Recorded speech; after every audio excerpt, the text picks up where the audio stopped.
पारू बिटिया जल्दी आओ, देरी हुई है। आई बाबा, ये लो आपका डिब्बा। अरे वाह, वैसे क्या बनाया आज तुम्हारी माँ ने? अब मुझे नहीं पता, दाल भात है। अब बस मछलियाँ ही पकड़ते मत रह जाना सारा दिन, वक्त पर खाना भी खा लेना। ठीक है, खा लूंगा, तुम मेरी इतनी चिंता मत किया करो। बाबा, आप मुझे कब अपने साथ ले जाओगे? कहाँ? मछली पकड़ने, समंदर में। और तुम क्या करोगी वहाँ? ले चलो ना बाबा। माँ बोलो ना बाबा को। अरे ले जाओ ना इसे, कितने दिनों से रट लगा रखी है इसने आपके साथ जाने की। अच्छा ऐसी बात है तो चलो फिर, आज तुम्हें अपने साथ लेकर ही चलता हूँ। बाबा सच में आप बहुत अच्छे हो। ये कहानी है गणपत मछुआरे की, जो समंदर के किनारे रहता था। उसकी पत्नी रीमा और उसकी 7 साल की बेटी पारू भी उसके साथ ही रहते थे। गणपत समंदर से मछलियाँ पकड़ता और फिर उन्हें बेचकर अपने परिवार का पेट पालता था। उस दिन पारू की जिद पर गणपत उसे भी अपने साथ मछलियाँ पकड़ने ले गया। जैसे ही गणपत की नाव समंदर में आगे बढ़ी तो पारू खुशी से उछल पड़ी।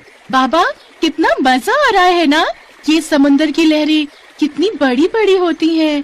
रुको, अभी जब जाल फेंकेंगे ना तब तुम्हें और मजा आएगा। कुछ और दूर जाकर गणपत ने समंदर में अपना जाल फेंका और फिर थोड़ी देर बाद जब उसने जाल वापस खींचा तो उसमें 5-7 मछलियाँ फंसी थी। ये देखकर पारू बहुत खुश हुई। तभी अचानक कहीं से एक बगुला उड़ता हुआ उसकी नाव पर आया और जिसे देखते ही पारू ने उसे डराने और भगाने की कोशिश की।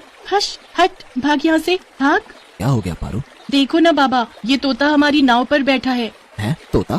गणपत ने बगुले को देखा और फिर अपना पेट पकड़कर हंसने लगा। क्या हुआ बाबा? अरे मेरी बच्ची, ये तोता नहीं है, तोते तो हरे रंग के होते हैं। अच्छा, फिर ये क्या है बाबा? बिटिया ये बगुला है, ये मछलियाँ खाता है और मछलियाँ खाने के लिए ही ये तुम्हारे पास आया है। पर बाबा आपने कितनी मेहनत से ये मछलियाँ पकड़ी हैं, तो हम इसे अपनी मछलियाँ क्यों दें? कोई बात नहीं बिटिया, बस एक मछली ही चाहिए इसे। तभी बगुला उड़कर पारू के सिर पर आकर बैठ गया। पारू डरकर चिल्लाने लगी और ये देखकर गणपत हंसते हुए बोला, देखो कितने प्यार से मछली मांग रहा है, एक काम करो, लो इसे ये मछली दे दो। ठीक है बाबा। पारू ने गणपत से मछली ली और बगुले की तरफ बढ़ा दी।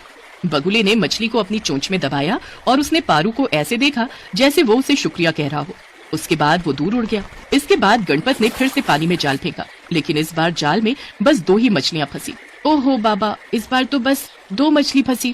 पहले पता होता तो उस बगुले को मछली नहीं देते हम। बलुगा नहीं पारू, बगुला था वो। और बेटी, एक मछली से क्या फर्क पड़ता है, वो उसी बगुले की किस्मत में लिखी थी तो वो उसे ले गया।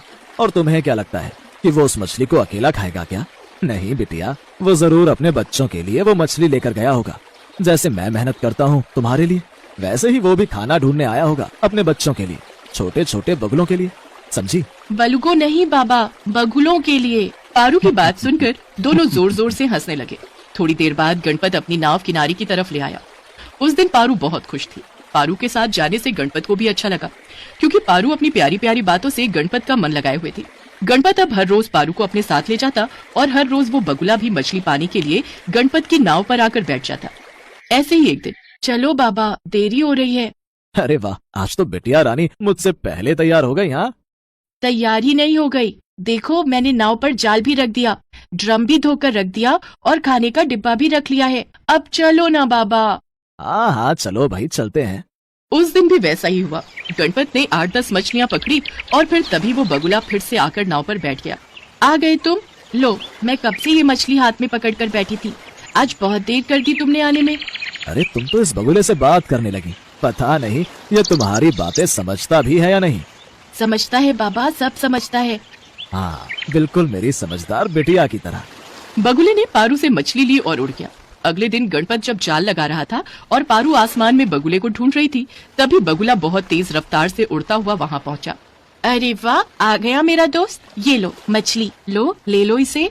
पारू ने बगुले को मछली दी, पर उसने मछली ली नहीं, बल्कि वो पारू के कपड़े पकड़कर खींचने लगा। पारू को कुछ समझ में नहीं आ रहा था, क्योंकि बगुले ने पहले कभी मछली लेने से इनकार नहीं किया था। ये देखकर पारू ने तुरंत अपने बाबा को आवाज लगाई, बाबा देखो ना, ये बगुला आज मछली नहीं ले रहा है। पर बगुले तो ऐसा नहीं करते। बस ये मेरे कपड़े खींच रहा है, देखो देखो ना इसे। अगर ये मछली नहीं खा रहा है और तुम्हारे कपड़े खींच रहा है तो इसका मतलब जरूर कोई बड़ी बात है। शायद ये हमें कहीं ले जाने की कोशिश कर रहा है। गणपत ने जैसे ही बगुले को हाथ में लिया, वो आसमान की तरफ उड़ गया। गणपत ने अपनी नाव से उसका पीछा करना शुरू कर दिया। थोड़ी देर बाद बगुला उसे एक किनारे पर लेकर गया।